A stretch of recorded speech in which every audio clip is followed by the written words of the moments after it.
জুবিনদাৰ মৃত্যু আমাৰ বাবে অসহনীয়। জুবিনদাৰ মৃত্যুৰ পিছতে আমি কটন বিশ্ববিদ্যালয়ৰ ছাত্ৰ সমাজে কটন বিশ্ববিদ্যালয়ৰ ছাত্ৰকতা সভাই আমি সিদ্ধান্ত লৈছিলোঁ যে জুবিনদাক জীয়াই ৰাখিবলৈ আমি সপ্তাহজোৰা কাৰ্যসূচী হিচাপে আমি জুবিন সপ্তাহ এক কাৰ্যসূচীৰ আমি সৃষ্টি কৰিম, যাৰ জৰিয়তে গোটেই সপ্তাহৰ প্ৰতিটো দিনতে আমি ন কাৰ্যসূচী আমি ৰূপায়ণ কৰিম।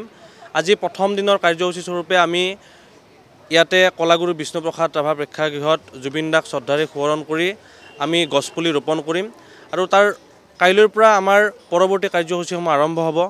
আমাৰ পৰৱৰ্তী অনুষ্ঠানসমূহ ৰং তুলিকাৰ অনুষ্ঠান আছে, আমাৰ জুবিনদাৰ চিনেমা আমি প্ৰদৰ্শন কৰাম ইয়াতে।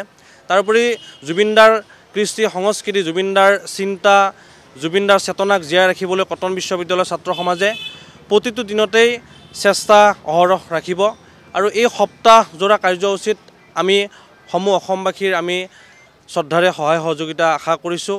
গুৱাহাটীত থকা প্ৰতিগৰাকী ব্যক্তিকে আমি কটন বিশ্ববিদ্যালয় আমন্ত্ৰণ জনাইছোঁ।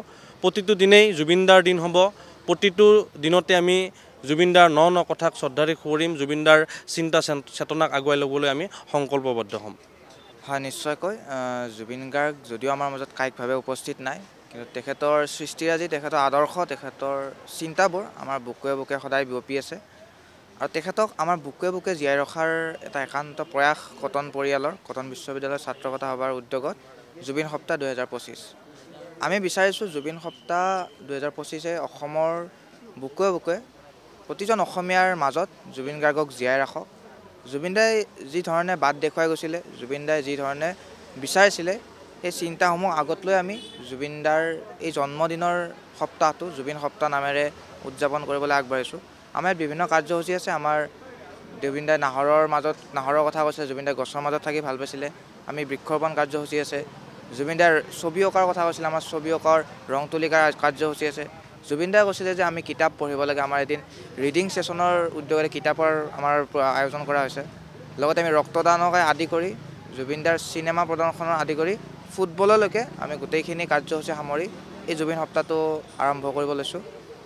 আমি বিচাৰিছোঁ এই জুবিন সপ্তাহটোৱে অসমলৈ এটা বাৰ্তা লৈ যাওক যে জুবিনদা আমাৰ মাজত সদায় জীয়াই আছে। তেখেত কায়িকভাৱে নাথাকিলেও তেখেতৰ চিন্তা, তেখেতৰ আদৰ্শবোৰ প্ৰতিজন অসমীয়াৰ শিৰে শিৰে আছে, প্ৰতিজন অসমীয়াৰ হৃদয়ত হৃদয়ত আছে। শেষত এটা কথা কওঁ, হীৰেণ ভট্টাচাৰ্যৰ কথাৰে গানৰ জুবিন গান গাই থাকক চিৰদিন।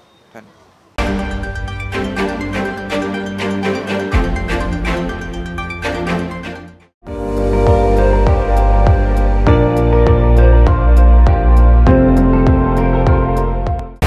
আপুনি চাই আছে ND24, সৰ্বশ্ৰেষ্ঠ নহয় সৰ্বোত্তমৰ দৌৰ।